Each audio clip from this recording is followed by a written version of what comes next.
Yo, yo, yo, what is going on, IK fam? BN, you already know, Mr. Kingdom Builder, we back again for the dopest of the dope sauces videos. Today, we are going to be talking about what I think is an extremely important topic that has also, coincidentally, been, I don't know if I want to say plaguing. That's probably not the most accurate word, but it definitely has been somewhat of a hot topic on the Infinity Kingdom general chat for the official Discord server. At least it was as of yesterday, a day and a half ago. I got a couple messages from some players, and there was a discussion that was happening that essentially led into there being, I guess you could argue, right, a healthy debate about, again, kind of dead servers and kind of 1 versus 2 versus 3 faction kingdom servers. And so I'm probably going to make a two-part video here, and I'm going to talk about one first, and then hopefully the next one will probably be released tomorrow. But what I want to start off talking about is what are the pros and cons of running 1 versus 2 versus 3 faction servers. And I'm going to really start at a fundamental level here and give you what I feel is is vital information that you have to go off of prior to us even talking about the pros and cons of each. And we'll talk about each one as well. So let me start off with what is the common denominator? What's the baseline pieces that we have to go off of before we can talk about that? Well, we have to think about, right, what is the single most important thing that you can do in your server in order to increase its longevity and its stability? Well, the first thing that comes to mind is player retention, right? It's general activity. Having a higher amount of average active players than an opposing server. Okay. Well, if the goal of any server is to try and keep as many active players in the server as long as possible, right, how do we do that? Well, it all starts with what we do in the very beginning. And that comes from a few things that we have to look at. One, is your server kind of just a free-for-all? Are there solo alliances, which is like the typical way that a server is going to develop? As in, do you just have a bunch of alliances that are just creating their names, right? And all these names, like, are these just a bunch of individual people that made an alliance and they're just trying to work their way up the leaderboards to see how, they will fare against the rest or other alliances, right? So, this is really important to think about, because it depends on, right, was there a group that came into your server, whether it be a jumping group or others, right? Was it just one alliance's worth of players? Was it 2 or more alliances worth of players? Were there multiple groups that came into your server? Or did you fall into the kind of default server development that just happens with 99% of servers, is that you just have a bunch of individuals that just start alliances up and it gets to that point. So from there, then it becomes, right, us trying to, again, retain as many players as humanly possible so we can be better prepared for, and again, this is where it comes into how you personally feel on what is tangibly in front of you and then what the intangibles are. And, right, what tangibly is in front of us is that, right, we have a server that develops, and contention of relics for the most part is kind of the end game at the moment. Again, after Chronicles, all Chronicles finish. Once you get to end game, then you're just rotating pretty much almost every 2 weeks, right, for contention of relics. And It's just a matter of, right, you participating, right, faction that wins it gets gold, the other two factions don't, and then you'll get rewards that you can dish out and hand out to the faction, right? You'll get some buffs, you get some negative titles, access to server mail, control for migration limit caps, and but beyond that, the end game right now in Infinity Kingdom, respectfully, is within your server internally. Now, the intangibles are, and you could argue Illusion Battlefield, right, at the moment in its current capacity.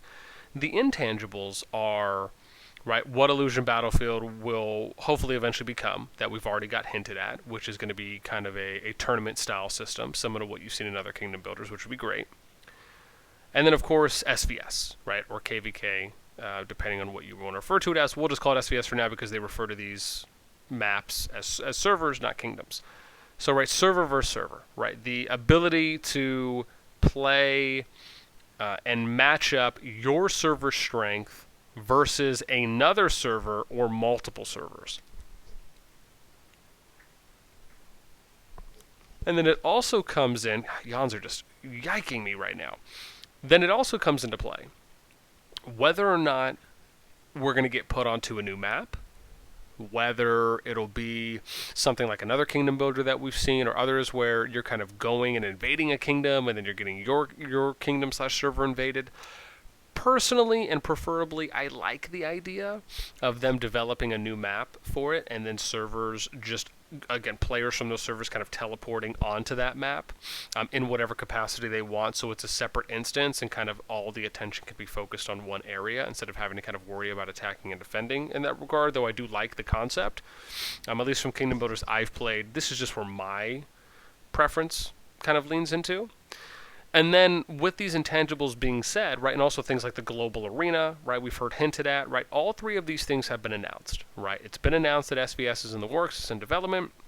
Sure, has it been a little while since we've got an update on, it's probably at least been a couple months, right? Even, and I will say this, even with that, and it has been a while since we have, right, even if we just get an update and they just say, yes, it's still being worked on, right, here's where we're currently at in its development, right, we're currently designing the map, we're going through reward systems, even just hearing that would be enough to get people excited and hyped, right, a little teaser trailer, if you will.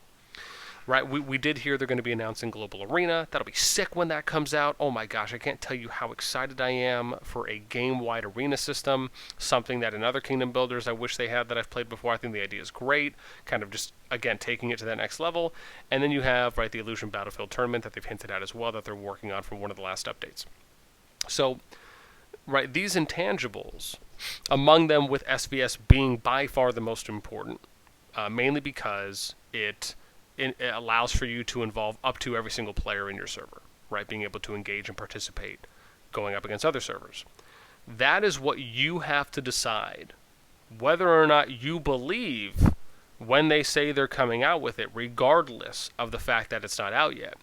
If you want to invest your time into developing your server for that, or just focusing on what is currently in front of you, what you can see, and then worrying about it when it comes.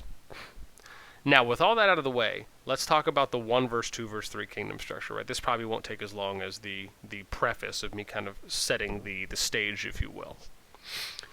With all that being said, the reason why I personally think having a healthy 3-faction system in place where you do not alienate 1 or 2 of the other factions, right, depending on which one kind of takes lead, is that we don't know what's coming, right? Keep in mind, like, there's a fantastic saying that I love. I think I saw it from, God, I can't remember if it was from Aliens vs. Predator, or if it was from that new...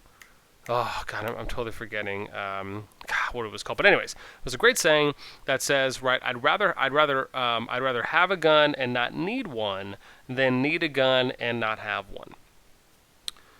how that is relevant is that I would rather have 3 healthy factions than need 3 healthy factions, compared to needing 3 healthy factions, but I only have 1 or 2 healthy factions, right? Keep in mind, it is easier to condense and go down from 3 to 2 or 2 to 1 than it is to expand from 1 to 2 or even 1 to 3, right? Or 2 to 3. So that is the understanding on why it is always going to be better, because it's better to have more resources and more options available to you, because when you have more, you can do more with it, rather than having less and not being able to do more with less.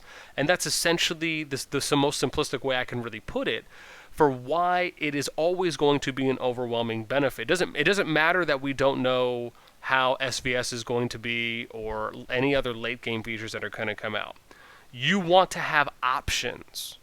And when you only have 1 healthy faction in your server, or 2, you have limited options. And that's fine if people think that, again, if that's the way the server has gone and you're at a point where you are in your server now, right? There's obviously no going back. Sure, there's ways that you can try to reinvigorate that, but it takes a lot of work, right? Because the only way you can really invigorate that is through the migration process. You have to be like the most bomb diggity. You basically have to be me, recruiting in another kingdom builder that I led a recruiting department in, right? You have to be a dope recruiter. You have to really, again, you got to be a good people person.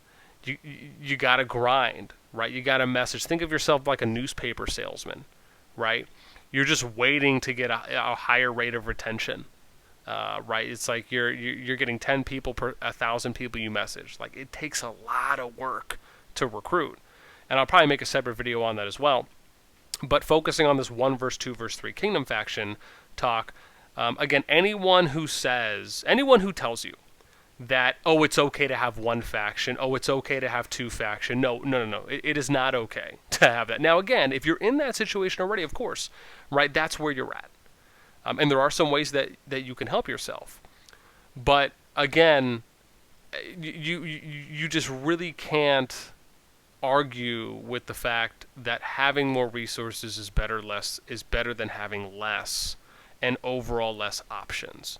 It allows for you to adapt. You can condense. You can choose what direction you want to go. If I have 3 healthy factions, and let's say a new game mode comes out or SVS comes out, and maybe it favors 1 or 2 factions, I can now take everyone and split them up into 2. I could take everyone and put them to 1 color.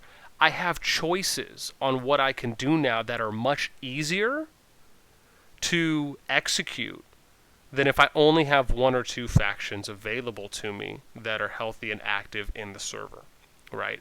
And that is the most important thing that we really should be looking at, right? It's one of the reasons why we stress so highly, even in S79, about why it is good to have a healthy amount of alliances spread across factions. It's one of the reasons why when we go into our projects, we always aim to have an even number of alliances. Hopefully, again, this is going to be the last because of how well S79 is going. But that's one of the reasons why out of the 3 projects I've ran in IK, even the ones I ran in another kingdom builder, we always strived to have an equal number of alliance representation across the factions or across certain zones and provinces, right? So you could try to be as evenly distributing as you can. I think that's more prevalent in IK because of the way the faction system is set up. With that being said, right, again, I hope everyone took a little bit away from this video. Again, I would love to know your thoughts down below, right? Regardless if you agree, you disagree, you have a different varying opinion. Again, this is my opinion on how I feel based on my level of knowledge and experience playing as many kingdom builders as I have, right? Playing in over like 10 to 15 different kingdoms and servers across multiple games that I've participated in, right? Having got at this point probably over 200 to 250 accounts across a couple different kingdom builders just for doing nothing but testing and research and data gathering to look at trends on how servers develop from day one, on how they look going into their mid game and their end game, right? Again, this is what I have personally accumulated over my now almost 4 years, maybe a little more, playing Kingdom Builders. But I still want to know what you think, right? And again, I love the discussion. I love the conversation. For me, that social aspect is really what it's about. So let me know in those comments down below what y'all think. And that is it for me. I'm out. Until next time, we will catch y'all laters.